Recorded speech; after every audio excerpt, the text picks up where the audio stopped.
এই যে দস্তা কচুর গুঁড়াগুলো খুব সুন্দর করে পরিষ্কার করে নিয়েছি। এটা হচ্ছে দস্তা কচুর শিকড়, মানে বললে খাওয়া না, একেবারে ঝামেলার খাওয়া।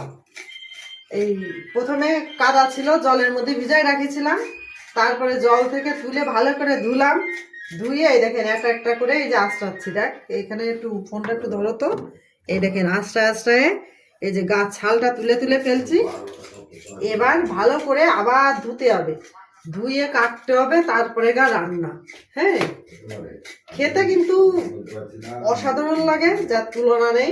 এত সুন্দর খেতে লাগে, আগে জানতাম না যে এটা কখনো খাওয়া যায়। তা আগে একবার খেয়েছি, আগে একবার মানে গেল বছর তুলে আনছিল, গেল বছর খেয়েছি, এবার এবছরও তুলে আনছে। মানে শিকড়গুলো ভালো লাগে খেতে, এই জন্য চিংড়ি মাছ দিয়ে রান্না করলে তো ভালো লাগবে, তা কিন্তু চিংড়ি মাছ খাওয়া হবে না আজকে, আমাদের রবিবার। এই জন্য কোনো রকমের জিরে, কালো জিরে পুরা দিয়ে, কাঁচামরিচ দিয়ে একেবারে গা মাখা ঝোল রান্না করব। তা এইভাবে পরিষ্কারটা করে নিচ্ছি, অবশ্য তাড়াতাড়ি হয়ে যায়। এবার আমার ভাগ্যে জুটিছে পরিষ্কার করা, কারণ গেলবার একজন পরিষ্কার করে দিছিল, এবার সে আর দিল না, এবার আমার পরিষ্কার করে করতে হচ্ছে। তা হয়ে গেল, মানে আরো আর একদিন হবে, মানে আজকে বেশি নিইনি, রান্না করলে খালি তরকারি বেশি হয়ে যায়। হ্যাঁ, এত বেশি হয়ে যায় তা বলার না, শুধু বাসিটা খেতেই হয়। ফ্রিজে মনে হয় 3 দিনই তরকারি আছে, এখনো 3 ভাগে। তা ভাবছি যে অল্প অল্প রান্না করব।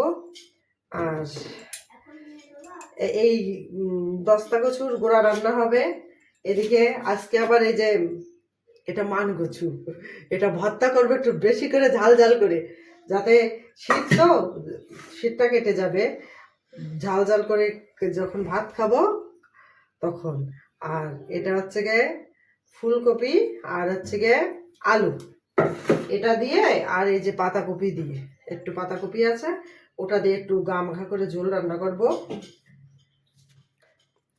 তাহলে থাকেন, সবজিটা ভালো করে ধুয়ে নিই, ধুয়ে নিয়ে আবার আসছি। এই যে দস্তা কচুর গুঁড়াগুলো খুব সুন্দর করে পরিষ্কার করে নিয়েছি।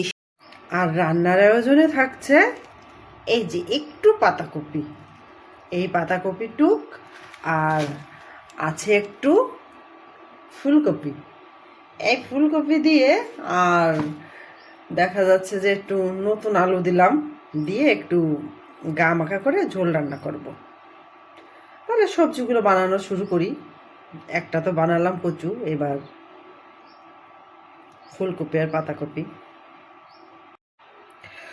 সকাল 10টা বেজে গেছে, বাইরে কোনো রকম একটু রোদ নেই। চলে আসলাম রান্নার কাজে। আজকে রান্নাতে নিয়ে আসছি মানকচু। এই যে মানকচুটা আজকে ভর্তা করব। তাহলে কাটা শুরু করি।